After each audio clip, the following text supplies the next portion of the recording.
Hey everyone, before we start today's episode, I wanted to quickly tell you about the membership drive that I am doing on patreon.com/FireTheseTimes to celebrate over 2 years of this podcast. If we hit the goal of 100 new supporters at $5 or more a month or 50 a year, I'll be able to hire a producer, which would give me more time to focus on the research and interviews and actually start releasing 2 episodes a week instead of 1. If you become a supporter, in addition to getting early access to all episodes, you will also have access to our monthly hangout, in which myself and everyone else who supports this project come together and chat about pretty much everything.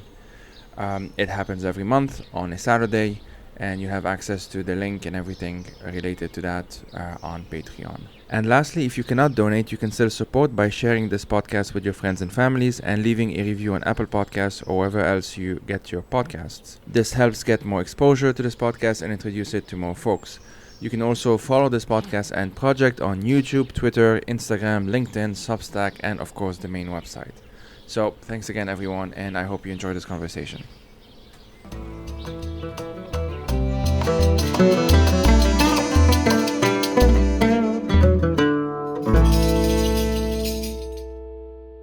Hi everyone, my name is Wen Liu. I'm a researcher at Academia Sinica in Taipei, Taiwan, and also a part of the New Bloom magazine. Hi, I'm Brian Hioe. I am a freelance journalist and translator. I'm also part of New Bloom. I'm also one of the editors.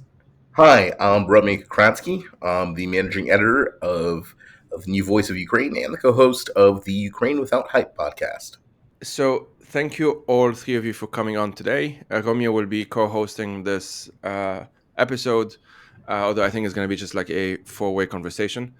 We're going to primarily be talking about a piece that Wen and Brian wrote for Spectre magazine called, the piece was entitled From Taiwan to Ukraine, Geopolitical Realignment and Anti-Colonial Solidarity in a Time of War. So, I mean, as the title suggests, we're going to be talking about Taiwan and Ukraine. We're also going to be talking about Hong Kong and Tiananmen, just because the commemoration of the Tiananmen massacre was just a few days ago, as it happens. And I think Hong Kong's been on our minds regardless, so it's kind of going to probably be touched upon anyway. So I guess I'll just start by asking you to kind of talk to us about the Spectre piece, like kind of what made you want to write it, what is it about, that sort of thing. And I will I'll just mention a quote that's in part of the piece because I find it very powerful, which is, "We must understand that the lessons Ukraine provides for Taiwan are not only about military preparation or security strategy, but about the problems of coloniality in geopolitics and political theory," end quote. So yeah, just kind of like introduce us to the piece, if that's okay. Wen and Brian, go ahead. Sure, I'll start. So when the war broke out in Ukraine, there's a lot of interest in looking at the potential invasion of China, right, on Taiwan. And so in Taiwan, there are different kinds of discourses that were happening, right? So there were part of the more pro-Taiwan approach that argue that Taiwan should boost up its own security system. And there was also the sort of more pro-China discourse, right, that talked about how, well, the West will always fail Ukraine, just like how the West will always fail Taiwan. And within this discussion, Brian and I felt like there wasn't a lot that talk about the issues from a more leftist standpoint, right, that address the issues of Russia's imperialism, but also how the world is part of this capitalist system, and we can't only just think about the superpower competition. We have to think about the more sort of nuanced dynamics within it. And I'll say from my part, I wanted to write a piece because I think the issue when people talk about war in Taiwan, they tend to follow 2 different camps. One is this broader sort of new Cold War discourse. Obviously, gives agency to, the US and China, and Taiwan's often looked at as a chess piece, just like how Ukraine is often viewed. And there's another sort of similar discourse from, the international relations, geopolitical realism camp that would talk about, well, Taiwan, should take concession or, make peace with the geopolitical superpower struggle, and just let the bigger superpower to decide the future of Taiwan. And obviously, both of these discourses are, reduce Taiwanese agency to those of the bigger nations. So I think the piece really wanted to highlight that Taiwan has a distinct history. It has dealt with colonialism for centuries, not only from China, but also from other different kinds of powers. So to talk about war in Taiwan, it's obviously an issue about China, but it's also not just about China. So I think that's kind of the broader backgrounds of the piece. Yeah, Brian wanted to add something. Yeah, I think that particularly we're interested in the question of finding ways out for Taiwan. Similar to, I think, Ukraine in terms of being caught between great power competition. What is, for example, leftist solidarity that can try to kind of seek a path out for self-determination and so forth, and how to consider these broader issues. And so I think thinking about the kind of geopolitical ends, we wanted to discuss that in part because that is part of why I think Taiwan is significant for the US and China, but also global capitalism, for example, in terms of global supply chains, or Taiwan is talked of in terms of its importance to global semiconductor manufacturing, in terms of the shipping routes that pass around Taiwan and so forth. And so I think understanding the kind of relation of capital and geopolitics was important for us as well. And I think that insofar as all of this is part of this larger global discourse, particularly the threat of invasion facing Taiwan is now framed often in terms of Ukraine. And so this is interesting and how it happens both domestically, but also in terms of global international discourse about Taiwan. But then I think that while there are these parallels drawn, one can draw other parallels too. For example, that oftentimes when this is discussed in international media outlets and that kind of thing, you don't really have discussion of, for example, Ukrainian voices. It's talked about in terms of the US and Russia's interests. And that is, of course, parallel to how Taiwan is often discussed in terms of the US and China, but without consideration of Taiwanese voices. And then I think that one can point to this kind of larger relation with a much larger power that is nearby in terms of culture or politics and that kind of influence. So there's also further comparisons to draw between Ukraine and Russia and China and Taiwan in that way. And so trying to bring that out was something that we also wanted to do.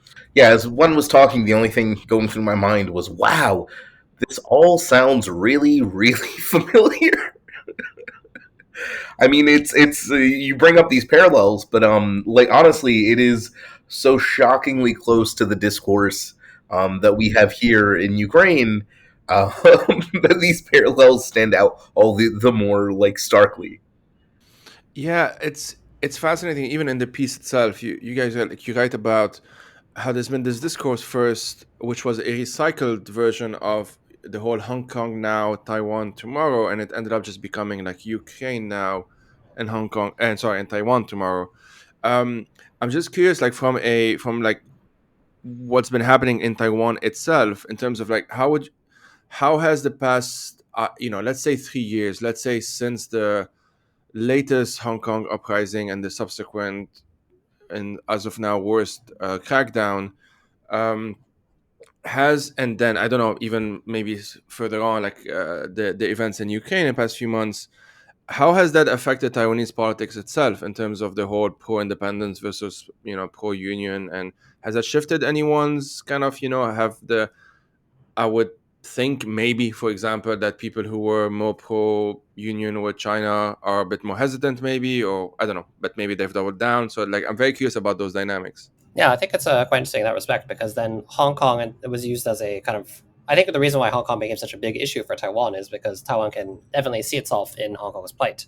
And so a lot of these long-standing issues regarding the threat of Chinese invasion or independence versus unification, Hong Kong became a way to kind of repackage those issues, particularly in the lead up to the elections that took place in 2020, when you're deciding whether to vote for the DPP, the historically pro-independence party, or the KMT, the historically pro-unification party. And so Ukraine, I think, actually served a similar role in that these long-standing discourses that were kind of present in Taiwan are then repackaged in a kind of new way. And so this has become a political issue. I think people are concerned about the threat of Chinese invasion. There's increased discussion on what to do in the event of an invasion, lessons from Ukraine and that kind of thing.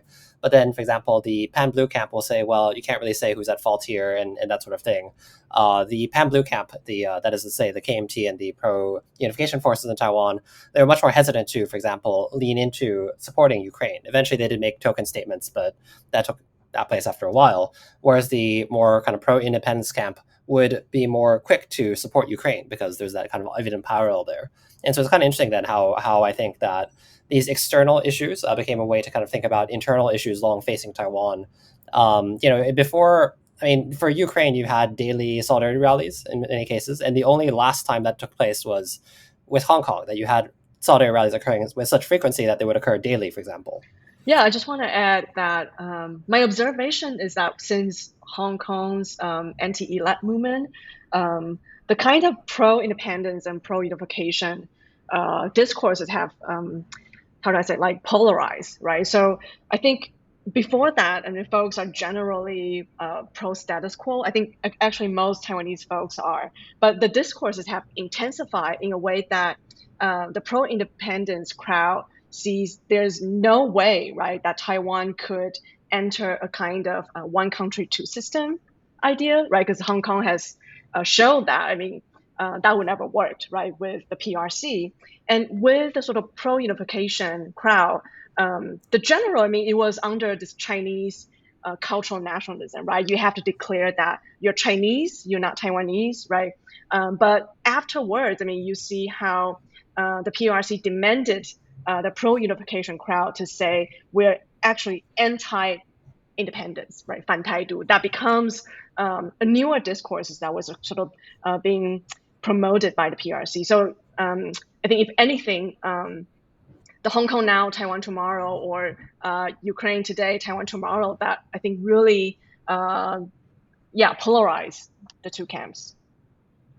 Is there a growing sense in Taiwan that these pro unification folks are becoming or acting as a sort of the fifth column for the PRC? Like, to take my example from Ukraine, our pro-Russian party, which was the largest opposition party prior to the war, have basically all turned out to be traitors. The ones who haven't been traitors have fled the country or have openly rejected that they ever were even connected to the pro-Russia side. So I was wondering if there is this kind of thought in Taiwanese politics as well that, well, it's probably not a great idea to have one of our main ruling parties be so intrinsically tied to our big scary neighbor. Yeah, I think that's the case. I mean, for example, the former KMT chair Hong Xiuchu was in China recently to visit Xinjiang and say there are no concentration camps. Everything seems fine. This is all in the name of anti-terrorism, and that these anti-terrorist measures are something to be praised. And so there's that kind of polarization. I mean, there are attempts within the KMT, the as a pro-unification party, to kind of turn around the party's image, try to win back the support of young people, and come off as less pro-China. But I think that what's interesting too is that even if this is something that I think the more rational voices in the party are aware it needs to be done to win elections, even if they might not actually abandon those views, they just want to rebrand. There also is this kind of wing that is more ideologically hardline, and they've been kind of more vocal, particularly with events in Hong Kong and events that have happened after. For example, just trying to use this to sow doubt regarding the role of the U.S., saying that, for example, the U.S. or Western powers would only provide weapons to Taiwan, similar to Ukraine, it would actually never get directly involved. But then just kind of trying to paint this picture as though Taiwan's future still lies with China, but then saying that, well, it's not actually going to affect Taiwan's political freedoms in some way.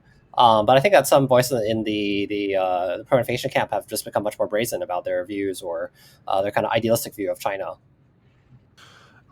And going a bit further back, even Tiananmen, I mean, commemoration of Tiananmen is something that I knew about in Hong Kong. Obviously, it's something that was made a point of a number of times, that this is, Hong Kong was legally part of China, but was still able to do this thing under this whole one nation, two system thing.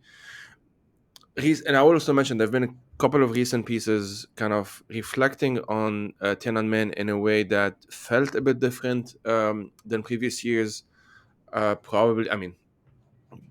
Probably because of both Hong Kong and Ukraine. There's a piece by Will Lung on New Bloom reporting on the commemorations that I want to talk about in that been happening in Taipei, which is what we're going to talk about now. But also just briefly mention that Promise Lee wrote a piece for I think it was for The Nation, and Ao Long Yu, sorry if I'm butchering the name, wrote a recent piece for Lausanne as well. Can you talk to us a bit about the link between, or at least the politics of remembrance, let's put it that way, of Tiananmen, the Tiananmen massacre in '89, in Taipei, like in Taiwan more broadly, and has that changed as well in recent years? So I think that's quite interesting too, because with regards to the events in 2019 in Hong Kong, after that, the commemorations of the Tiananmen Square massacre, which obviously took place in China, have been very much filtered through Hong Kong. And so this is very visible in, for example, that a lot of the commemorations are very Hong Konger led. There's one year it was basically just directly led by Hong Kongers, but now whenever there's one of these annual commemorations, which have been happening forever, you'll have like a Hong Kong moderator alongside a Taiwanese moderator. That's always a kind of deliberate choice. And then there are Chinese dissidents present or survivors of Tiananmen in some form, but they're not always the ones moderating, for example. And so that's kind of been a very interesting phenomenon. And so then the memory of Tiananmen Square, something that happened, 33 years ago, is now filtered through more contemporary events in Hong Kong, and then that is posed as a potential future that Taiwan wishes to avoid in that case. And so that's kind of an interesting framing. But then, with regards, for example, with the rise of localist identity in Hong Kong, you have the attempts to, for example, say that, well, Hong Kongers should not commemorate Tiananmen because this occurred in a different country. And so one also does see some of these trends in Taiwan, and particularly the article on New Bloom recently about the Pillar of Shame. It got into that kind of controversy because this is a sculpture that was originally present in the University of Hong Kong. It was demolished, so they tried to make a replica in Taiwan, but then that led to controversy because it's the Chinese name is more like National Pillar of Shame. And so which nation are we talking about then? Is it Taiwan, or is it China, or is it even Hong Kong in some sense? And so that raised these questions, and there's some contestation regarding that. But then it's interesting then because there's a controversy regarding the commemorations in Hong Kong of Tiananmen Square. But even with the commemorations, there's people saying that, well, some people believe that they shouldn't commemorate that.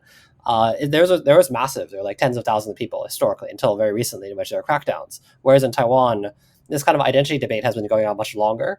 And even if there's usually not as much controversy on a yearly basis regarding whether to commemorate Tiananmen or not, it only brings out a few hundred people. And so that size disparity is also quite striking here. Yeah, I just want to add, I feel like the discourse of Chinese democracy has really changed a lot in the past 5 years, right? I mean, I think when Tsai Ing-wen, the DPP president, was first elected in 2016, I mean, she did an interview and talked about, or someone, foreign correspondent framed her as the only sort of ruling president in Chinese democracy, right? But then I feel like 5 years was, 6 years from now, I mean, no one would look at Tsai Ing-wen or Taiwan in that way as representing a Chinese democracy, because this ideal that there is one China or one Chinese society that's being carried from degrees or spectrums of the PRC, Hong Kong, and Taiwan, the link was really broken when, after the anti-elect movement in Hong Kong. So, and then for Taiwanese civil society as well, the younger generation of activists definitely do not see themselves as representing this ideal of Chinese democracy, right? So it's mostly thinking of it as a way of anti-PRC or anti-CCP ideology. So I do think there's some really interesting shift there.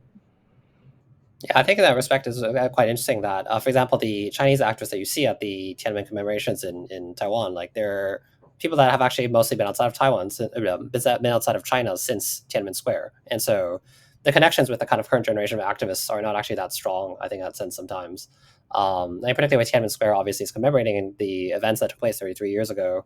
But I think particularly in the past, it was much more possible to have exchanges between, for example, Hong Kong, Taiwan, and China alike. But then this is not really possible nowadays with increased repression in China and Hong Kong, but also the effects of COVID and that sort of thing. And sort of, sorry, Romeo, do you want to say something?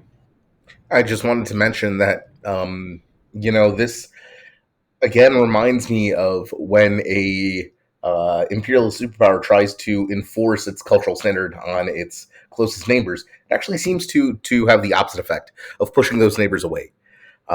Literally, all of Russia's talk of the Russian world and brotherly nations, that all went away the more Russia tried to impose it on us. And when Russia was simply existing and not bothering us, that's when those ties were the strongest. That's when people would happily identify themselves as Russian instead of Ukrainian or whatever.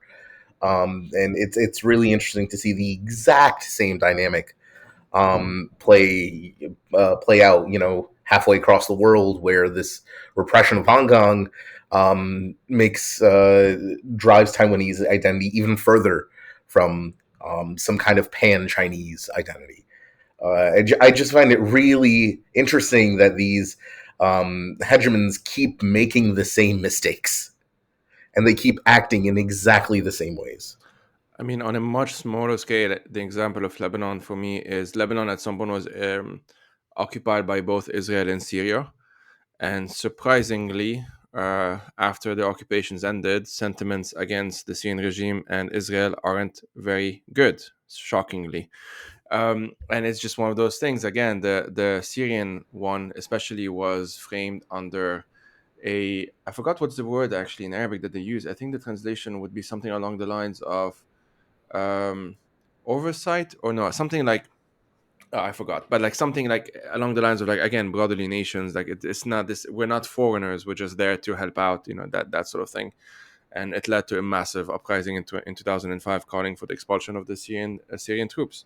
So yeah, these things happen a lot, and I'm sort of curious as well, kind of along those same lines of when we see as a response to this the rise of stuff like localism, as in my view kind of also very narrow-minded and short-term thinking, it misses out a lot of the potential, which is obviously in the spirit of this podcast, like the potential links and bond building that could actually occur between people. So again, in the context of Lebanon, a very easy example is Syrian refugees in Lebanon. You have about 1 million more or less in Lebanon right now.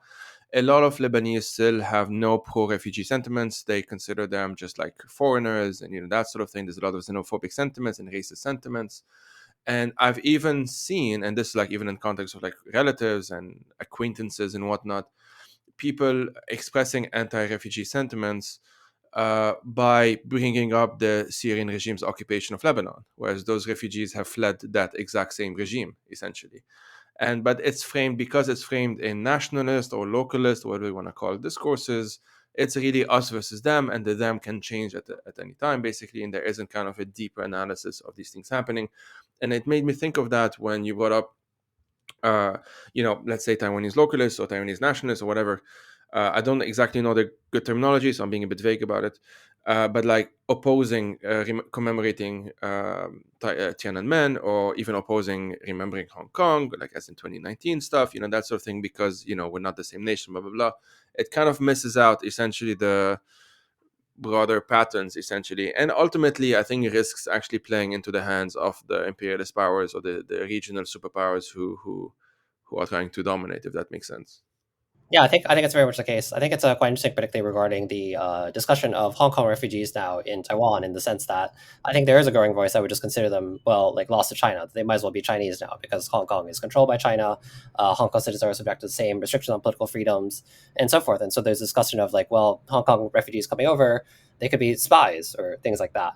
I think also particularly the Taiwan is not very refugee friendly, or doesn't have a real asylum measures in any way, and a lot of that's really framed by the memory of when the KMT came over from China. And so then it's like, well, we already went through this massive historical trauma because all these people came over, and that ends up framing contemporary refugee issues in a way that can be even with regards to people that are also facing threat directly from the PRC, for example, with regards to Hong Kong. Some of the same voices, for example, that were criticizing the pillar, that were also criticizing Hong Kong refugee measures, for example. Yeah, I really see it as a problem of lacking of radical discourses in the context of Taiwan, right? So when folks in Taiwan have been indoctrinated by Chinese ethno-nationalism for decades, right? And all of a sudden, folks want independence, they want to express Taiwanese identity, and without a more sort of radical vision of sovereignty, it's really easy to latch onto another form of ethno-nationalism, right, which becomes anti-refugee, or in a slightly better way, like folks have been framing, I think the general sympathies for Hong Kongers, for Tibetans, and all the refugee from the PRC state is still high, but it's generally framed under the bracket of anti-communism. But obviously, as leftists, that can create another kind of red baiting problem, right? So I think our job, I mean, at least from New Bloom, is to think about really kind of putting into different discourses, right? That's so we don't get sucked back into anti-communism, Taiwanese ethno-nationalism, or worse, right, Chinese ethno-nationalism. But that's a pretty difficult task. It seems to me that, what is missing is a sense of like simple solidarity. You'd mentioned earlier that, like 30 years ago, you could have PRC and Taiwanese and Hong Kong activists all sit in the room and break bread and chat about their respective problems. And it seems to me that kind of sense of just looking across to not even like halfway across the world, but just to your neighbor and empathizing with them has really gotten lost. Not just in your case, but I think globally over the past like 15, 20 years, that the idea that we are just people and it doesn't really matter what flag waves over our head, or at least the flags that are waving over our heads are causing us the same problems. Like I keep bringing up the eerily similar comparisons between Ukraine and Taiwan because I see the same thing here of people being unable to recognize that their struggles are the exact same struggles that people in Moldova are facing, or people in Belarus are facing, or the Russians themselves are facing, the Russian people. And it's a real mystery to me why this kind of loss of solidarity happened. And of course, uh, developing it shouldn't be as difficult as it seems. These hyper localist movements should, I don't know, be easy to prove the absurdity of them. In considering we live in the most interconnected, globalized world in human history, it seems to me it should be really simple to smack a localist upside the head and say, listen, your problems are their problems and their problems are your problems. That's freaking obvious. Yeah, I mean, obviously this isn't the perfect answer, but I think part of why this keeps on happening is a sort of a misunderstanding of what. Okay, I'm going to put it probably badly here, but the entire idea of an imagined community, Benedict Anderson, that sort of thing, is a lot of people don't understand that these are imagined communities. We sort of still take it for granted that there's almost like a essentialist idea of the nation state, and this is something that kind of defines a lot of things. If you start from that framework, then kind of the world is it's a puzzle that if kind of pieces that don't fit into it, then there's sort of aberrations that need to be fixed. And this is why I think that there are these inherently authoritarian ideas within such frameworks. And actually it segues a bit relatively okay. I'm very bad with segues of they're kind of talking about discourses, online discourses, and obviously I will bring up the more obvious ones first to sort of kind of get them out of the way, because I don't want to linger on too much about like people that we usually call tankies and that sort of thing. But I'm curious if you could at least speak about how you've been seeing Taiwan related discourses in those spaces, especially with regards to, or at least especially after, let's say, February and the most recent invasion of Ukraine. Yeah, I think regards to tankies is quite an interesting problem too, because, for example, we talk about the failure of solidarity in that sense. I think a lot of it really goes back to failure to go to the root of these issues facing us in various contexts worldwide, and they return to global capitalism or imperialism and those sorts of things. And oftentimes between major powers in the world, let's say the US and China or whoever, we see this kind of convergent behavior. But then for tankies, I think there's always this attempt to see an outside to global capitalism or imperialism, saying that, well, China or Russia are somehow leftist forces for good, and they are then idealized in very utopian terms, as though they were something completely qualitatively different from, let's say, the US. And so then you'll have, for example, tankies justifying placing actions in Xinjiang, saying it's completely different, or in Hong Kong, saying it's completely different, and they'll be criticizing the same actions in the US. I think there's this failure to kind of point to global convergences in terms of these actions. And I think that is one of those things. I think it's a desire to kind of uphold something completely outside of the context that they might be more familiar with. And I think that's another one of these issues with solidarity in that sense too, in that failure to connect on those lines and just to see how everyone is facing similar issues that have similar roots. And that's why these kind of struggles are they should be internationalist, or at the heart, these issues cannot be solved on a country to country basis. Yeah, and also I think tankies in Taiwan have a specific characteristic of, I'll call it like reactive anti-Americanism. So obviously, I mean, we're critical of the U.S. empire, but with any information comes to their analyses, it would be the problem locates in the evil U.S. empire, right? And then obviously the U.S. empire is part of a lot of things, but by reducing all the complexity to U.S. empire, you really loses the nuances, right? And particularly in the context of Taiwan, the reaction against U.S. empire is often a form of their neglect of the Chinese empire, right? Because they don't want to talk about the Chinese threats, Chinese capitalism, Chinese imperialism. So they locate their radicality only in the form of a critique against the U.S. So I mean, I find that actually also very prevalent in academic discourses as well. So which is really frustrating. So yeah, so the last bit is actually what I wanted, kind of the follow up, because I don't. It's not that I don't care about the tankies. I mean, they can be very annoying and they can do damage, and I have seen them do damage. When it comes to Syria, for example, the disinformation. I do think you can make the case that as willing vehicles of Russian disinformation in Syria, they have caused like real life harm to, for example. The white helmets, who are like Syrian civil rescue workers. They've been now, if anyone kind of Googles the white helmets, among the first thing that you'll see is basically this information stuff. It's come to dominate. And what that does, and I'll just briefly say on that, like what that does is people who don't know that much about Syria, which is obviously most people, if they're just kind of curious or they're just looking something up and they find something like this, what it can do is it won't necessarily turn them into tankies, but it will kind of discourage them from exploring something further. Like it's just too complicated, it's maybe too scary, it's too unknown. It becomes this kind of abstract thing that becomes a bit too much.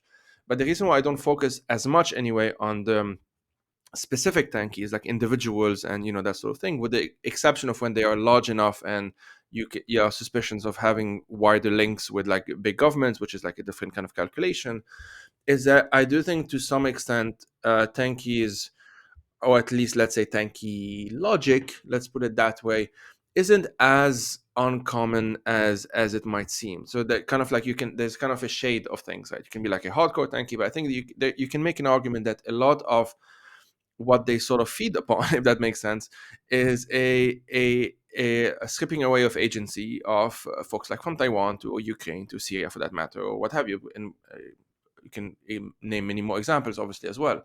Bosnians are familiar with this since like the 90s. This is something that well, a Bosnian friend, Adnan, who, I've been chatting about this, he's the one sort of pointing this out, that there's a lot of, for example, we can talk about tankies, which is one problem, but it's the Nobel Prize for Literature that gave the prize to a genocide denier 3 years ago, Peter Handke, who is like denies the Bosnian genocide. And so these are, the Nobel Committee they're not tankies, they're mainstream, quote unquote, liberal, whatever. And it's still considered relatively normal. It's something that I have been myself in situations where this is public information by now, but I had trouble with the University of Edinburgh when I was studying there a few years ago, because there was this one professor who is still in the news today. People can look him up. Because he again peddles in Russian disinformation and that sort of thing, and I called him out, and he complained about me to the department. And it was kind of an entire thing. I ended up leaving that university anyway. But the argument that was given to me by the head of department at the time, sort of saying, like, this is a freedom of speech situation. You have your opinion. He has his opinion. Sort of thing. Again, head of department, not a tanky by. Probably he wouldn't even consider himself political or anything like that. But it's very common to see these things, and I think the irony is that it makes me think of a tweet by someone who I would not name, who I would definitely consider tanky, denies the genocides in Xinjiang, etc. That sort of the spiel at this point is very common. Who said something like he was agreeing with Henry Kissinger on China, and he said something along the lines of, what he was trying to say is that even Henry Kissinger is to the left of the mainstream media, is what he was trying to say. But the irony is that he actually placed himself on the right of the mainstream media. This is something that irony is dead, I guess, is what I'm trying to say. Yeah, I definitely hear you there. I think there's this idea that if a topic becomes too complicated, especially in international politics, too complex, too nuanced, I think there's this kind of reactionary habit to just label the whole situation as they're all bad guys. They're all somehow guilty in one way or another, and therefore they neither deserve, my attention, and definitely not my solidarity. And you can just write off that whole thing. I think that's what tankies have very successfully done with Syria, is made the whole situation, and to a similar extent in Libya as well. They are trying to do the same in Ukraine with thankfully less success, but they have been successful in saying, well, there's so many factions and there's so many people involved, and look, the Islamists here, Islamists there, they're all terrorists, they're all bad. And this guy's good. Oh, he did some bad stuff. Well, it's a complicated situation. And generally speaking, this muddles the discourse enough that you get the kind of mainstream view of, oh, it's all super complicated, and that's why you could have different opinions, even if one of those opinions is denying genocide, and the other opinion is, no, there's literally a genocide here we have to address. I think that is very much the case here, and I think that is very much the case as well for tanking authoritarians who deny Xinjiang is a problem, or say it's a necessary anti-terrorist movement. It's all just an attempt to make a pretty clear-cut issue, right? Concentration camps are evil, into something that is more questionable or malleable. So people go, well, this person says this person says this. Who can really know? Anyway, let's not pay attention to it. It always comes to me that the greatest threat to solidarity is not xenophobia, it is apathy. As it is in a lot of politics, apathy is typically the greatest enemy of whatever the value is, because when people don't care, they simply don't care, and they will actively protect their ignorance. They won't just wave it off. They will go out of their way to remain ignorant, because to learn about the nuances of a situation means to take sides, and oh my god, what if you take the wrong side? And this fear of taking the wrong side of something, having a bad take, as it's called, I guess, in modern parlance, I think really drives a lot of political instincts, especially across the masses of people who are mostly apolitical. Mm-hmm. I want to hear your thoughts on this one, Brian. Before that, it made me think of. I did this episode recently with Fadi Bardawil, who's this kind of Lebanese intellectual and scholar, and he had this great piece, which is what we talked about on the episode, on Aimé Césaire, the Martinican political theorist who died some years ago, who was a member of the French Communist Party and then left the French Communist Party. And part of his kind of, I think it was his letter of resignation, it's some letter that he published later, I don't remember the details, spoke about what he saw as the problem in who gets to set the agenda, like in what counts as a priority if you're a French Communist Party at the time. I don't remember which year this would have been. I think it was in response to the invasion of the after 56, like the invasion of Hungary, but I might get the details wrong, so don't quote me on that. But who gets to set the agenda? Because if you're supposedly an internationalist party, if that's sort of your thing, there are still certain things that you consider priority and certain things that you don't consider priority. And what he was trying to make the case for, not just for Hungary, but I think he was talking about African liberation movements more specifically as well.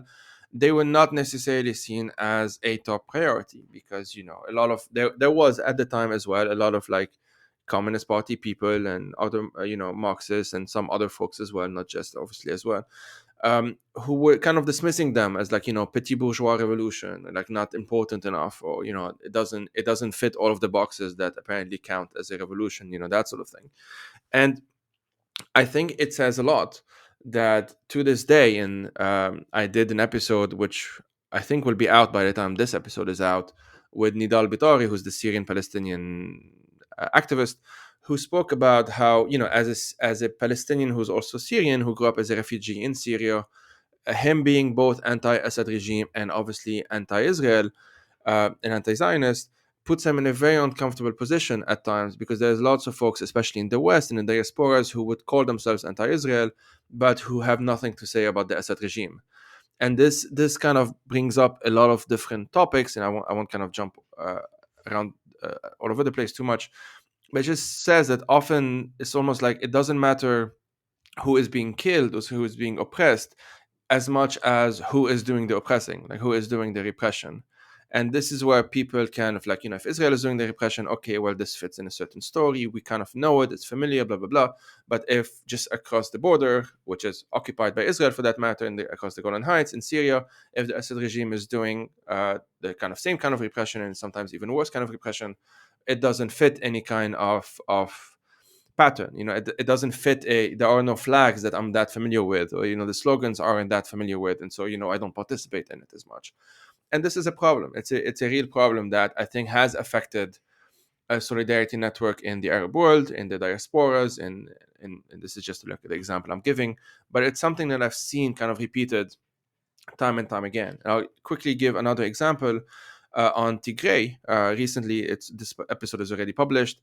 I had an episode on Tigray, and with a Tigrayan academic who was able to kind of speak to this nuance as well. Like, Tigray legally it's part of Ethiopia, so it's part of a nation state that's already well established. The borders aren't kind of debated in international law or what have you, but it's basically been the subject of an ongoing campaign of genocide, and this puts a lot of or should demand kind of solidarity from, let's say, Pan-African folks or what have you. But for the most part, they've been quite silent because of Ethiopia's, legacy as kind of the center, that sort of thing. So I'm jumping all over the place here just to kind of emphasize that I'm seeing different parallels. They're not the same. Those are not the same situation. Local context matter a lot. But as, Romeo, you mentioned before, like it feels that by now it should be a bit easier to go beyond these kind of limitations. Sure, language is sometimes a limitation, although these days English is becoming easier for most people, but not for everyone. It's becoming, it feels like it's getting there. Maybe it would be the optimistic take, but not quite there yet. And honestly, this is what I wanted to ask you guys as well, especially on this idea of, well, if you are anti this and anti this, you have no friends kind of thing, because I think this is a situation that I, as a Ukrainian leftist, am super, super familiar with. And I think you guys, as Taiwanese leftists, can probably also relate. How do you approach the incredibly complex and I would say, I mean, personally, for me, even uncomfortable question of the fact that our safety, I mean, in Ukraine's case, quite literally, we are surviving because the West is sending us guns. At the same time, the US is a giant evil empire that is, we can see not just creeping towards fascism in real time, but jogging towards it at a pretty respectable pace. And I often struggle with how I approach that relationship, as a leftist, as someone who is anti-imperialist, but my physical safety is at the moment literally guaranteed by an imperial state. And I think you guys might be able to shed some insights here. Yeah, sure. I guess I'll jump in. Yeah, I think it's one of those things. I think the issue is that there's just no kind of moral purity or no moral high ground here in that sense. And so I think survival then what compromise are entailed, or I think in terms of thinking about long-term and short-term goals, I think that's part of the issue. I mean, as leftists, I think that obviously we need to be critical of the U.S. at the same time. Then we end up in this kind of odd relation in which we have some kind of military relationship where the U.S. is backing, for example, forces in Taiwan, just as to say militarily in terms of arms sales and that sort of thing. But then I think also the question is, let's say, for example, for Taiwan, which has had a history of anti-communism, for example, as propagated by the KMT, which is now the Pro-Unification Party. However, they were historically a military dictatorship backed by the U.S. With this kind of legacy there, if you are a leftist and trying to then clear the ground for pushing for leftism in Taiwan, then you're just saying, well, we're just going to criticize the U.S. and not even care about these concerns about how do we survive in the face of Chinese aggression, and that's all you talk about. You're not exactly going to win over members of the public in that way.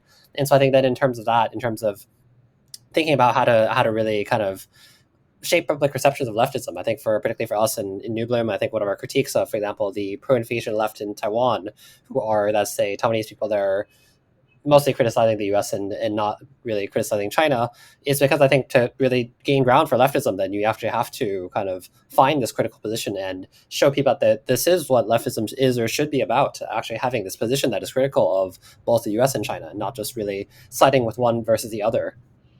Yeah, and I also think definitely I think Ukraine's case have gave a lot of the fruit for thoughts. I mean, same in the Spectre Journal. I mean, there were a lot of the feminists who signed a statement that basically argue for an anti-war position that does not support Ukraine's military, and I was really disappointed by that. But the way I think generally leftists think about war is the war that the U.S. is engaging in, and for Taiwan, it often being compared to Israel, right, the state of Israel. But I think the nature of war is really, really different. I mean, between obviously Taiwan and Israel, when Israel is actively initiating occupation and colonialism in a different country, while Taiwan is asking for enough armed sources to be able to be self-sufficient and to defend imperialist aggression. So I do think there's a qualitative difference there. So by lumping them all into this discourse of anti-war is really, first of all, not fair and just not the right analyses there. And secondly, I think what New Bloom and also Lao San has been trying to do is that we're hoping to connect with the U.S. progressive movement as well. So you're not thinking about the U.S. as this giant flat piece with only Trump and the white fascists, right? There's a lot of folks of color and activists are working against fascism and thinking about a more radical vision of the U.S. as well. So I think we wanted to bring that vision to the Taiwanese society as well. So we are not only looking at a certain version of the U.S., but we're also supporting U.S. activists who are actively fighting against, the fascist tendency, right? I think only in that way, only in that way that true, international solidarity can happen. And ultimately, another thing that has really occupied my thoughts of late is, what do we do, like, if and when the U.S. does just mask off complete Christian theocratic fascism? Like, what do we do then? Is my question, because again, my safety right now is being assured by U.S. heavy weapons and the U.S. military industrial complex. Taiwan is often said to survive simply because the U.S. Pacific Fleet is there. Whether that's an exaggeration or not, that is the common perception. So, as the U.S. turns and develops and adopts more of these fascist policies, what do we do, and how do we respond to that? And what can we do? Even is it even realistic to think of this question in that term? Can I? I'm always kind of brought back to the example of the Spanish Civil War, and at some point in the first few months, they were sort of left alone to their own devices, and they were as in the anarchists and the communists were kind of resisting with weapons that they were getting from either kind of quasi-sympathetic states, or at least people within those states or whatnot. But eventually, they did get the support of the Soviet Union, which was obviously under Stalin at the time. And this came with a lot of strings attached, notably having to put the photos of Stalin in every kind of corner, that sort of thing. And, this was in a context where not that long after that, after the crushing of the Spanish Civil War, Stalin and Hitler did the notorious pact, obviously, which was then violated by Hitler not that long after either. But this was in a situation where if you're under the bomb by both, Franco and Mussolini and Hitler, um, Franco was obviously supported by Hitler and Mussolini. And the only thing that's sort of there, because they did try and get weapons from the Brits and they did try and get weapons from the French.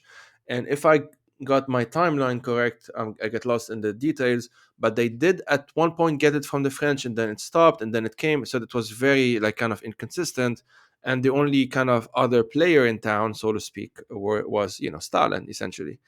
And so those were people that a lot of them were not even wouldn't see themselves as kind of state communists. They would see themselves as anarchists, and even the communists who would call themselves communists would not necessarily be Stalinist, and they had to kind of contend with that reality. So I think it would be an interesting case study, because obviously in that case they lost in the end, and the bombing of Guernica and the rest of Spain and Catalonia and that sort of thing. I think the rest is history, as they say, and the loss of that struggle, the loss of that territory, you might say, to be more pragmatic about it, was one of the catalyzing factors that led later to the pact between Stalin and Hitler, and then again the rest is history.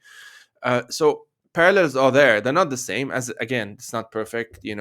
For one, America is much more diverse in that sense than the Soviet Union was, at least in the political sense at the time, not in the ethnic component sense necessarily, but in the sense of people who see themselves as Americans but are not white, for example, and the influence that they have is a bit better, I guess I would say, than 100 years, something that happened about 90 years ago.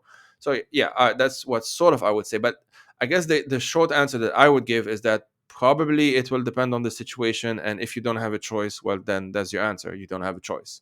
That's sort of the Palestinians who have had to struggle against the Israelis for several decades have gotten weapons from everywhere. Like at some point, there was one group that got weapon from fucking North Korea. There was one point that got it from the Assad regime. One point got it from Saddam, and they were actually opposed to one another, and that created other kinds of conflicts. But what else would you do? And by the way, the Israelis got recognized by the and supported by the Soviet Union, I should say, something that the tankies do not like to talk about. But anyway, so that would be my take. I don't know if you guys have like something else to add. Feel free to do so. Yeah, I think it's an interesting question. Particularly, I think that, for example, in Taiwan, there are a lot of people that are banking on the U.S. for support for Taiwan. But then what happens is they then idealize the U.S. and so they really turn a blind eye to this kind of creep towards fascism or this mass violence from gun shootings that you see in the U.S. And I think that's a really dangerous tendency. And so, like, particularly, I think then, as a leftist, then I think also it's worth showing people, I think, particularly in Taiwan, what is actually going on in the U.S. I think just a lot of times people are just turning a blind eye to it or not aware of it sufficiently. I just think historically it ties back to long-standing attitudes in Taiwan because Taiwan was backed by the U.S. for so long, and that contributes to this kind of general idealization of the U.S. or the West as it was superior or better in some sense. And I think that's problematic, and I think that's worth clarifying. I'm actually curious. There's kind of maybe a bit of a tangent, but it's just kind of, humor me here. We know that there are lots of folks in the West, let's say when it comes to Ukraine, who talk about Ukraine as, it's an outpost of the West, right? Like they're defending our values and they're fighting, this power, what have you. And it's not as much about the specific of the specific struggle or the specific cause, but it's more about these kind of wider, let's call them abstract, Fukuyaman kind of frameworks of the world. And with Taiwan, Westerners who think along those lines don't consider Taiwan a Western nation, obviously. And it's kind of, they would have the same kind of attitudes towards Japan. Obviously, it's like, okay, it's not a Western nation, but it's like, it occupies this space where it's like almost, but not, that sort of thing.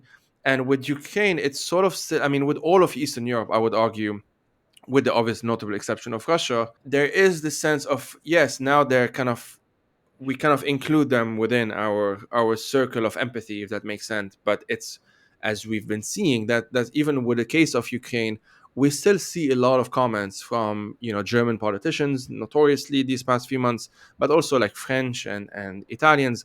And I will say, like, this is on the public record and it's super random, but when I was in Beirut, I accidentally met the Norwegian ambassador at a cafe, just a completely random thing. I didn't even know he was the ambassador. I thought he was just some politician. And he started talking pretty casually, which probably he shouldn't have.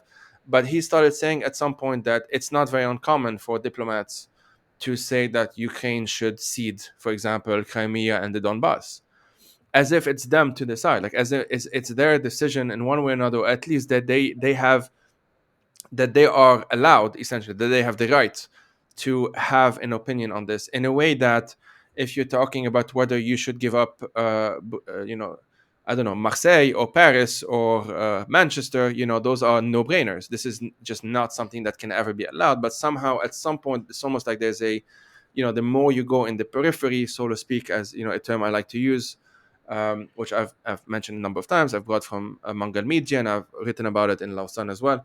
The more you go into kind of peripheral, not even nations necessarily, but peripheral spaces, the less you're worth, essentially. I'll just put it that way, I guess.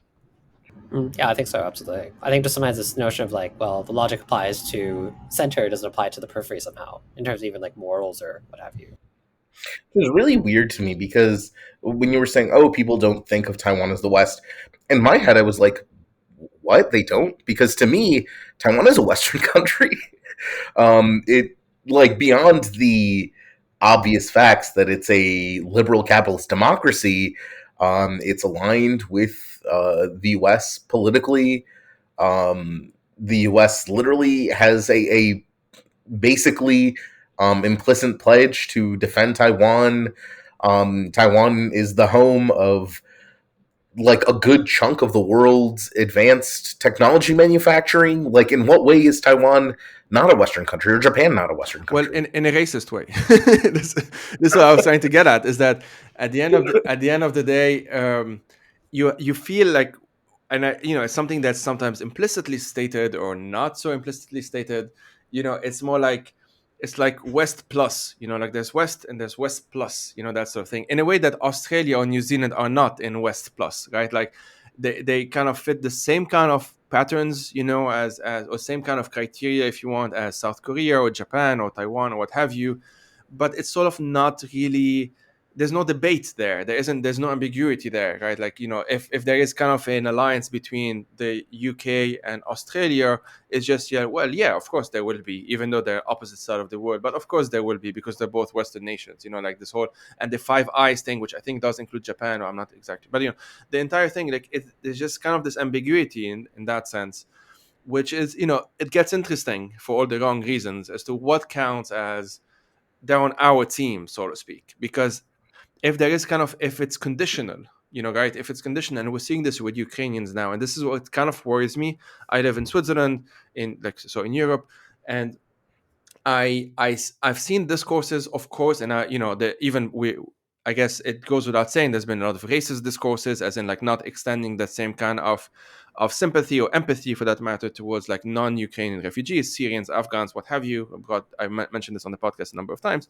But even besides that, even specifically with Ukrainians, I'm not entirely sure that Ukrainians in Europe, in Western Europe specifically, may be safe forever. Like the whole anti-Eastern European discourses is very common in Western, like it's super common in every single TV series. There's a bad guy who's like a vaguely Slavic or Eastern European or whatnot. In the UK, the discourse against Poles and Romanians was worse at some point than discourse against Muslims or Syrians or what have you. So like, this is what I mean. Like, they're kind of part of us, they're part of our team, but maybe they're not our favorite members of the team, right? Like this, it's conditional. This sort of what I was getting at. I will say that I am very one thing that does harm me in that sense is the very active, and I guess some people might even say overactive, efforts of the Ukrainian government to position Ukraine as not just a member of West Plus, but as currently the heart of the West. People are calling Zelensky like a leader of the free world now, and things like that, which I really like, because it does flip that narrative kind of on its head. It's like, oh, your media portrays all Slavs as like bad guys, and all you see us do is like clean hotels and like build stuff. But actually, here we are. We're the guys actually like bleeding for democracy. We should be what the model that you guys aspire to, instead of the other way around.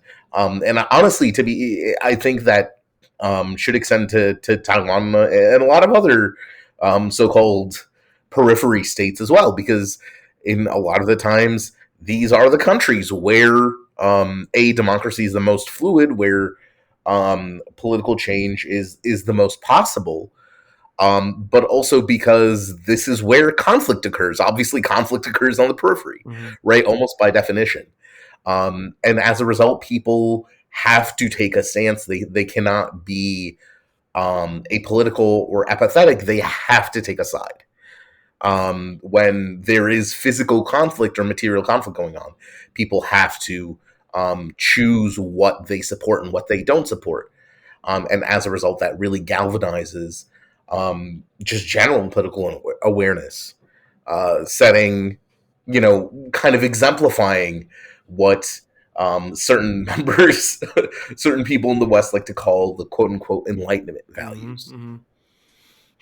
Yeah, I just want to say it's an interesting conversation because I do think that Taiwan has so much potential. But as long as our country's official name is Republic of China, I think it has all this burden, right? Claiming attachment to this idealized nations of China. So I think it just signified that Taiwan really still has a lot of internal issues, right, around decoloniality, right? I mean, Brian has written about that we wanted to take down all the Chiang Kai-shek's memorial sites, and there's a lot of resistance from within Taiwan because the memories of past economic development associated with him were so great, right? And we still have, the grandson of Chiang Kai-shek, right, or that wanted to run for Taipei mayor. So all these different things, issues of past authoritarianism, is not completely resolved. And I just wanted Taiwan to play in these conversations about internationalism and about peripheral and the center. But obviously, we still have all these issues ahead. Yeah. To quickly add on that, Romeo, you mentioned how like it's Zelensky be kind of spoken about as the leader of the free world and whatnot. I mean, with all of the cringy aspects of that, doesn't matter. But it makes it also very uncomfortable for for politicians who do see themselves as the leaders of the free world. Like it makes it like, Macron, we've seen, many times trying to kind of cosplay Zelensky basically. And it's gotten like if you've been in a coma for the past 10 years, I think things would be it's like Goodbye Lenin, that movie. Like things would be very confusing right now, I think. And there is an element of, we've seen that in many ways a good chunk of the difficult, I mean, I've described this on Twitter, I think a few days ago, like Ukrainians aren't just fighting Russian imperialism, which they are first and foremost, but they're also kind of fighting or struggling against, in some sense, European cynicism. And we've seen this a lot. There's like a huge tendency to say, like, don't stop bothering us so much, like don't touch our toys, we don't want to give you things, we don't want to disrupt our economy too much, we can do things here and there. And again, this does remind me of when, again, parallels are not perfect, but during the Spanish Civil War, the French, who by the way were led by a socialist at the time, were not that keen on giving too much. Like there was a lot of backs and forth, and this disrupted the flow. And again, France and Spain literally have a border, so this would have actually changed the course of things quite significantly. And so this, what I'm trying to say is that often, and this is something that obviously both tankies and people who kind of subscribe to kind of a Fukuyaman worldview, what have you, or the Kissinger folks or whatnot, this, what they often miss is that it's often much more mediocre, even if I may put it that way, than how it's portrayed. Like the fact that in Germany there's still a debate about which ones to send and how to send it, and maybe we'll send it by winter, and we don't want to disrupt our economy too much, even though we're one of the most powerful economies in the world. And clearly they have the capacity to cut off Russian gas if they had really, really wanted to properly, not just the second one, but the first one as well. Who knows what that could have done in terms of impacting Russia's capacity by now? Like it's pretty massive amount of money being sent by the EU on a daily basis to this day, as we're speaking, to Russia during the over 3 months in after the start of the most recent invasion. So it's like, you're not debate. People who have these debates online often think of like all of the powers are like equally ambitious, and they all have kind of rational thinking, and it's all about like kind of they're applying invisible market logic, if that makes sense, to geopolitics as well, which we know doesn't work with the market. It does not work with geopolitics either.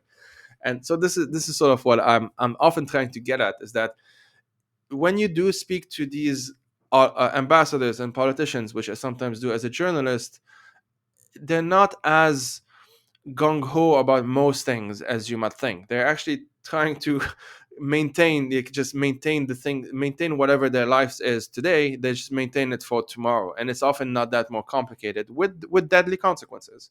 But that's what I mean, like the deadliness of mediocrity essentially is what I'm trying to get at. Okay, so the kind of there's at least one main thing I wanted to kind of get us into before we sort of wrap up, and you can have kind of final thoughts and then get into the book section and whatnot, which is that in the Spectre piece, you write, and I'm just going to read here a bit for a few seconds, if that's okay. So you write, apologies for the Chinese Empire in Sinophone discourse. Sinophone, for those who don't know, is like Chinese-speaking discourse, have sometimes taken their cues from Western leftists who sought to redirect blame exclusively back to the West. And when you mentioned this a bit, often citing arguments drawn from Western leftist apologists for Russia. These apologists and their Western leftist accomplices frame the West as the only actor to criticize and Russia's actions as a legitimate response to NATO aggression. Again, something we're super familiar with at this point. Whether they do so out of ignorance or out of a sense of guilt about Western imperialism, the result is to absolve non-Western imperialisms, in this case Russia, of its agency and culpability for the horrors it has wrought in Ukraine, end quote. So I'm kind of interested in these dynamics because, I mean, I'm obviously very interested and invested in disrupting them.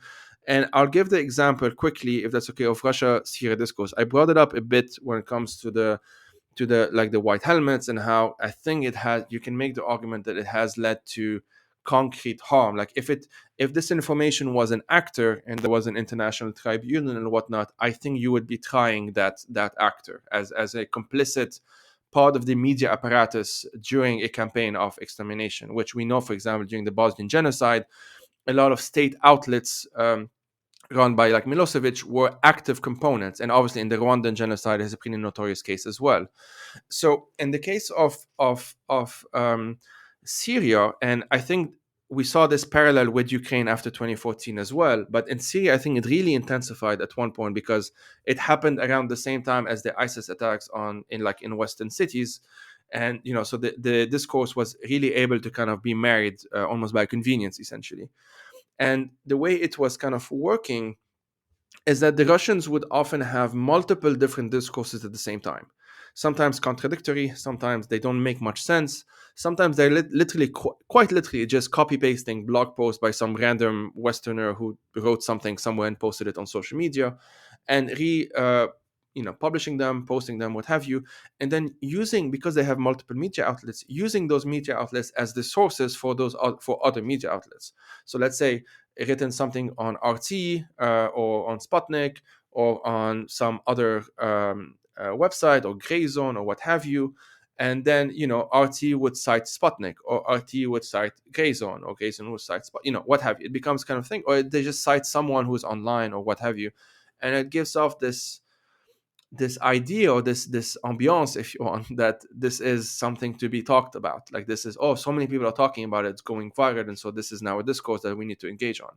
And with Syria, what's kind of been incredible is that the Russians did not need to do much because of existing Islamophobia, the existing war on terror. We see this with Xinjiang as well. Specifically, they didn't need to do that much to kind of either scare away some people who might otherwise be interested, or fully persuade people that they are fighting ISIS and whatnot, even though at the time they were actually bombing the Free Syrian Army and not actually bombing ISIS while the Free Syrian Army was attacking ISIS.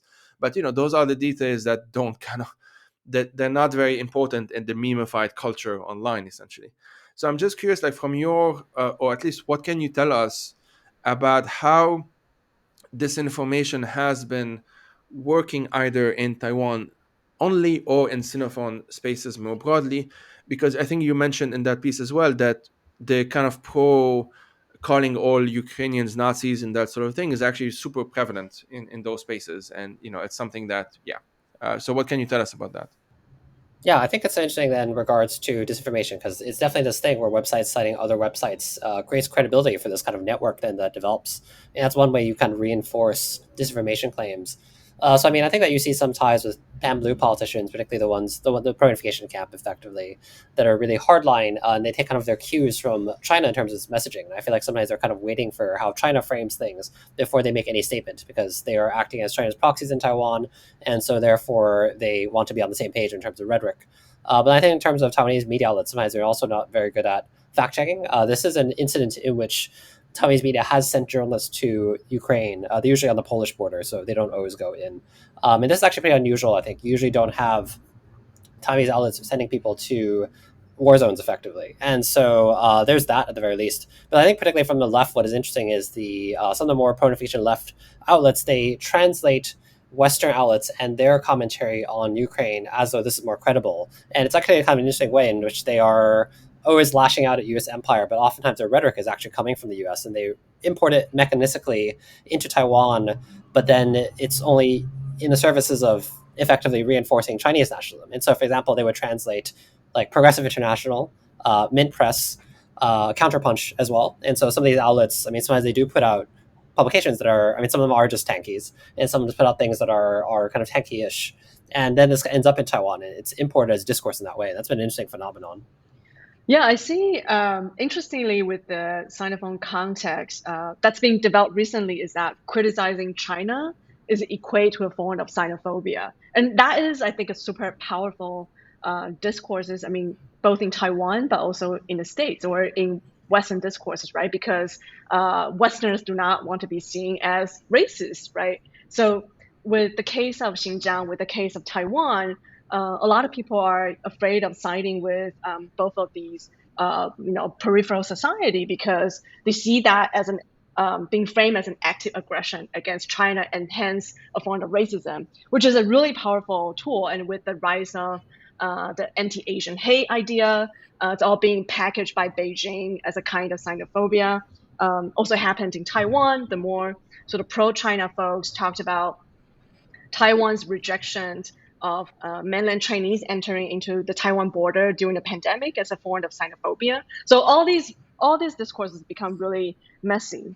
And I see also a second sort of way in which this disinformation can work in the Sinophone context, the fundamental disagreements on how we view sovereignty, right? So you have the PRC claims Taiwan as a natural and inseparable state as part of the China, and you have all these Western companies like Zara and all these big corporations backing up, right, China's claim by in everyday discourses, right? Like you want to order something and you see Taiwan as part of Chinese province, and a lot of the European states still view Taiwan as a part of province, and all these sort of everyday method that claim Taiwan as a not illegitimate state. I mean, you must see a lot of parallels to how Ukraine has been viewed, right, by Putin, right, to see it as basically an accident or a mistake by Soviet Union or whatnot. So that really creates a lot of confusion and hence disinformation that happens in our context.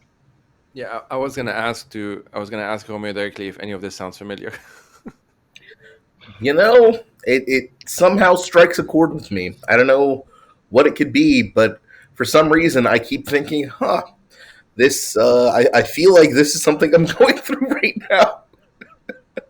Yeah, I mean, it really just goes to show how our problems ultimately are the same. Like, yes, there's local context and nuance, but the tactics used against us and the and when I say the tactics used against them, I mean like the imperial rhetoric, imperial actions to try and subordinate what they see as their territory. Are it's from the same playbook. It's they don't. There's nothing new under the sun. There's nothing creative. They all do the same things, and as a result, our responses also tend to dovetail because, well, there's not too many ways to approach something like this. And because of that, it really should be easier to build international solidarity than it seems like it is. It really seems like It should be, like I said earlier, fucking obvious. We are facing the same issues. The person doing the oppression or doing the imperialism might be different, but even they're aligned. And as a result, like, you would think opposing building these transnational connections would be like one of the most important parts of developing a vibrant left political space, or creating a viable left political space in any of our nations. Because showing that, listen, we're not just talking out of our ass, we're not just like inventing this. We are facing this problem. Ukraine is facing this problem. Um, like, Palestine is facing this problem. Everyone in the situation facing imperialist aggression is facing the exact same problems. And I think I think this has gone very much underemphasized in the current kind of left's trend, especially in the West, of being hyper local, hyper focused on domestic issues. I think this has very much been lost, and as a result, it is actually become harder to sell leftist ideas than otherwise. Because when you point out that ultimately, it doesn't matter what your neighbor looks like, he has the same shit problem as you, well, you can start talking to your neighbor and trying to figure out a solution from there. Otherwise, trying to repair everything individually is probably not going to work out. I think to some extent we're still coming out, and it's very frustrating that we haven't come out faster. But I think we can make the argument that we're still coming out of a sort of a post 90 Fukuyaman. And again, I know I mentioned Fukuyaman, but I was just like, as in a shorthand. But like, this is how the world is. This is the world order. This is just how things are. And anything that doesn't fit that sort of gets either discarded or just not thought about that deeply. And with like post-Soviet space in general, a lot of it has just been, we're not going to think about that anymore. Like I'm saying, like people in the West, it's too complicated. It's no longer quote unquote communist, as if the Soviet Union counted as communist in that sense, or at least state communist, I suppose. But it's no longer us. It's no longer our thing. We quote unquote have lost, and therefore we're kind of confused now. And some of it is also post 2003 stuff, post Iraq invasion of Iraq stuff, which again by now I think we should have moved on faster. But we know, for example, in the Arab world, we know that the post 2003 stuff, the invasion, subsequent occupation, has definitely informed a lot of how Westerners, especially, and maybe leftists, not just in the West but across the world, have viewed Libya, have viewed Syria, have viewed, at best of times they don't know the difference between those countries anyway. And it's easier to kind of, it's all an imperialist thing, and it's sort of conspiracy. It's sort of color revolution, basically, to use terms I think Putin himself has used. And we know that Putin is supposedly kind of was quite concerned by how Gaddafi ended up, and that supposedly informed some of his later thinking or whatever. And this is something that I think a lot of people, let's put it bluntly, did not want to think about Ukrainians and Taiwanese and Bosnians and Uyghurs. It's like it's too complicated. It just messes up the picture so.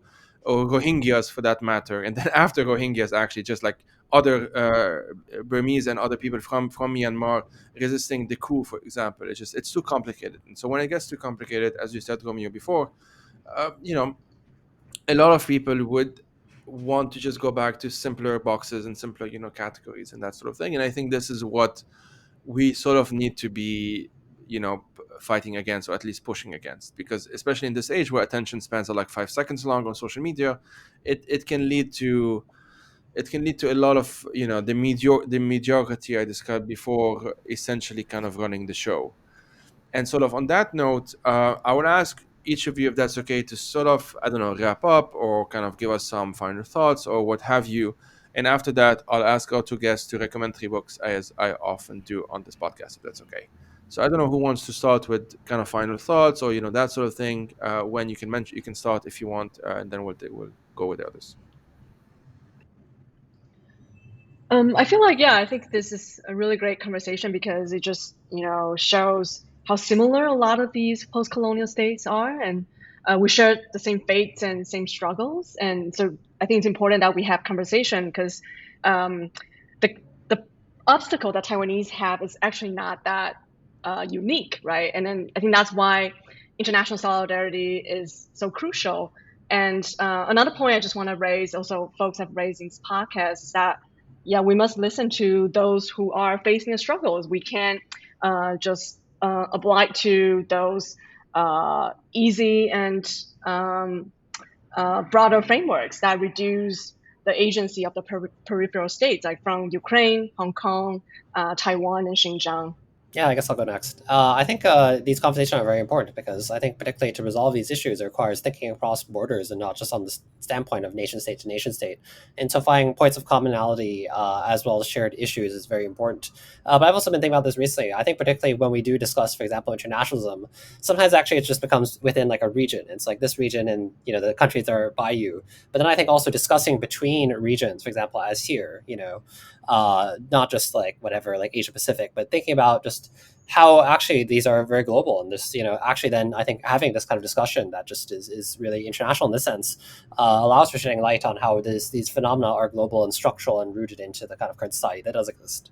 Yeah, I definitely agree. And it's really heartening that I can sit down and have these conversations, um, because it does show that when we do talk about our experiences, despite the however many thousands of kilometers separate us, they're basically the same.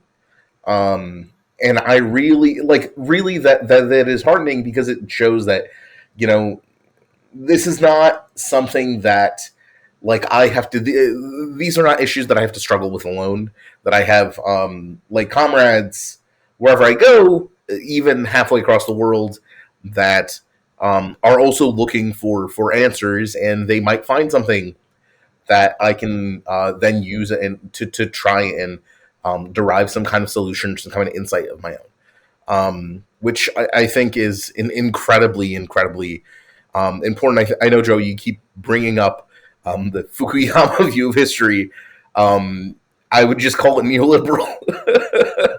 And as I think we're all aware, the logic of neoliberalism is basically or alienation, the constant march to atomize every single human being into their own sovereign entity, basically, which is not, which is simply unworkable if we want to preserve any normal parts of human nature.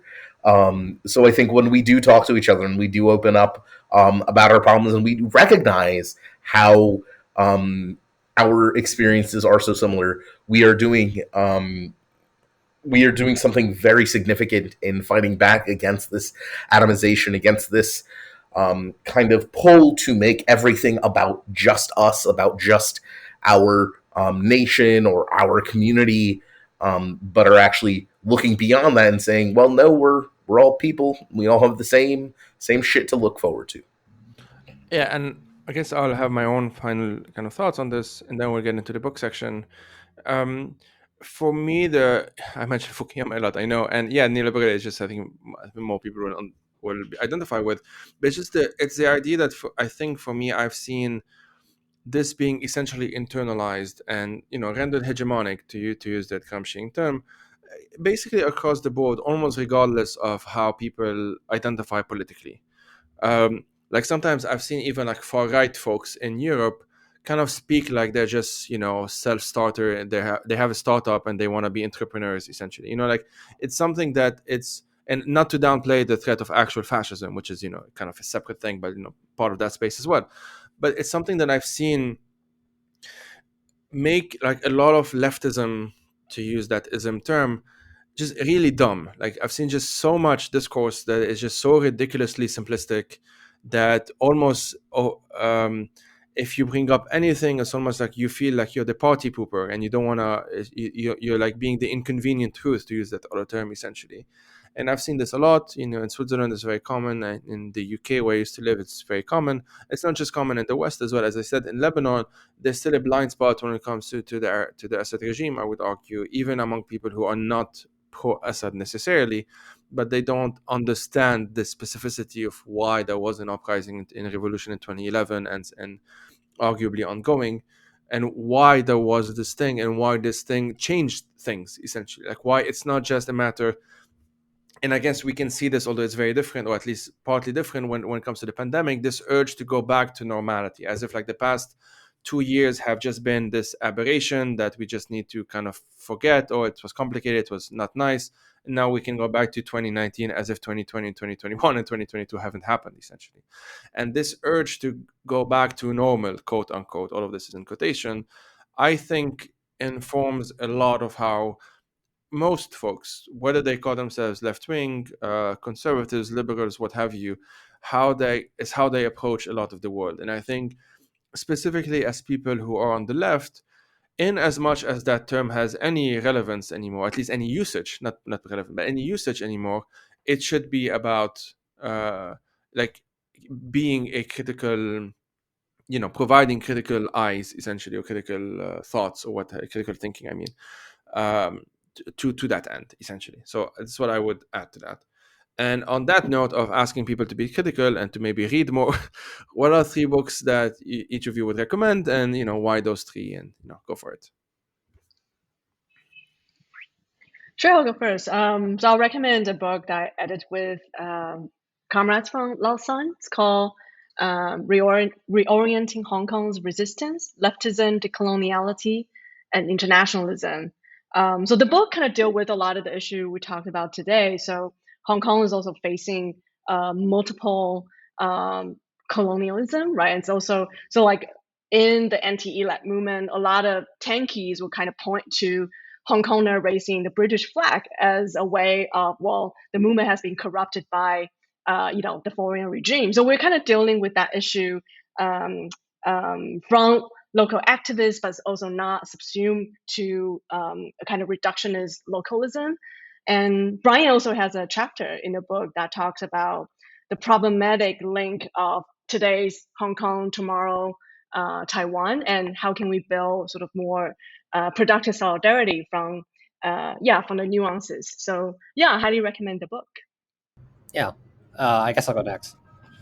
That's a tough question.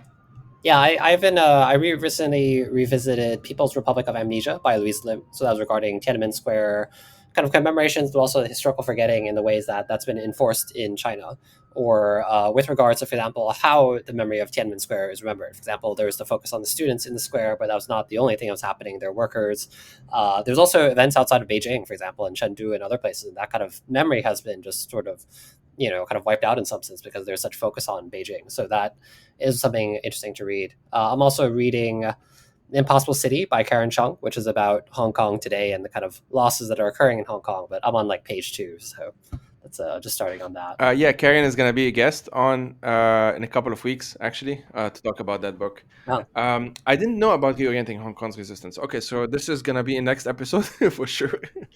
I'll find a way to get the book, and I'll be in touch we'll see if I have you on again, and maybe some of the other editors as well. We'll see.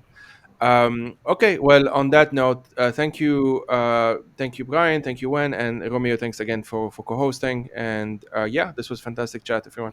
Thanks a lot. Thank you. Thanks so much.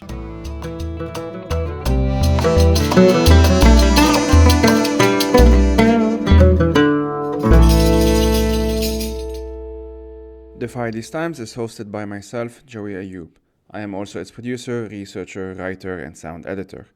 If you want to help turn this project into a full-time job, please head out to patreon.com/firethesetimes to support it. These episodes are part of a bigger project which includes resources, a newsletter, and eventually YouTube video essays as well. As always, thank you for listening and take care.